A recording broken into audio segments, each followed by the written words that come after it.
Muslim ಮೀಸಲಾತಿ ವಿಚಾರದಲ್ಲಿ BJP ಅವರೇ ನಿರ್ಧಾರ ತೆಗೆದುಕೊಂಡಿದ್ದು, ನಾವೇನು ಮಾಡಿಲ್ಲ ಅಂತ ನಿನ್ನೆ ಸಿ ಎಂ ಅವರು ಸುಳ್ಳಿನ ಸರ್ದಾರರು. ಅವ್ರು ಬಂದ ನಂತರ ಪತ್ರ ಬರೆದದ್ದು ಮತ್ತು ರಾಜ್ಯದ ಮುಖ್ಯ ಕಾರ್ಯದರ್ಶಿಗೆ ನ್ಯಾಷನಲ್ OBC ಕಮಿಷನ್ದವರು ನೋಟಿಸ್ ನೀಡಿದ್ದಾರೆ. ಆ ನೋಟಿಸ್ದಲ್ಲಿ ಸ್ಪಷ್ಟವಾಗಿ ನಮೂದಿಸಿದ್ದಾರೆ. ಮತ್ತು ಇಲ್ಲಿ ನನ್ನ ಹತ್ರ ಇವರು ಕಳಿಸಿರುವ ನೋಟಿಸು ಇದೆ. ಹಾಗಾಗಿ ಈ ರೀತಿ ಸುಳ್ಳು ಹೇಳಿ SC ST OBC ಮೀಸಲಾತಿಯನ್ನು ಕಬಳಿಸಿ ತಮ್ಮ ವೋಟ್ ಬ್ಯಾಂಕಿಗೆ ಕೊಡುವಂಥ ರೀತಿ, ಮುಸಲ್ಮಾನರಿಗೆ ಕೊಡುವಂಥ ರೀತಿ, ಇದು ಅತ್ಯಂತ ಅಪಾಯಕಾರಿ ಬೆಳವಣಿಗೆ ಇದೆ.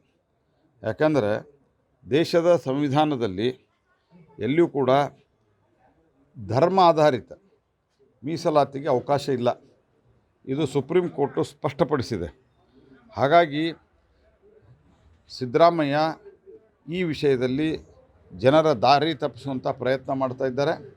ಮತ್ತು ಮೊದಲಿನಿಂದನೂ ಅವರು ಹಿಂದೆ ನಾವು ಅಧಿಕಾರದಾಗಿದ್ದಾಗೂ ನಾವು ಇದನ್ನು ಅಸಂವಿಧಾನಿಕವಾದಂಥದ್ದನ್ನು 2% ಒಕ್ಕಲಿಗೆ 2% ಲಿಂಗಾಯತರಿಗೆ ಕೊಟ್ಟಾಗೂ ಅವರು ವಿರೋಧ ಮಾಡಿದರು. ನಾವು ಅಧಿಕಾರಕ್ಕೆ ಬಂದರೆ ವಾಪಸ್ ಮುಸಲ್ಮಾನರಿಗೆ ರಿಸರ್ವೇಷನ್ ಕೊಡ್ತೀವಿ ಅಂತೇನು ಹೇಳಿದರು.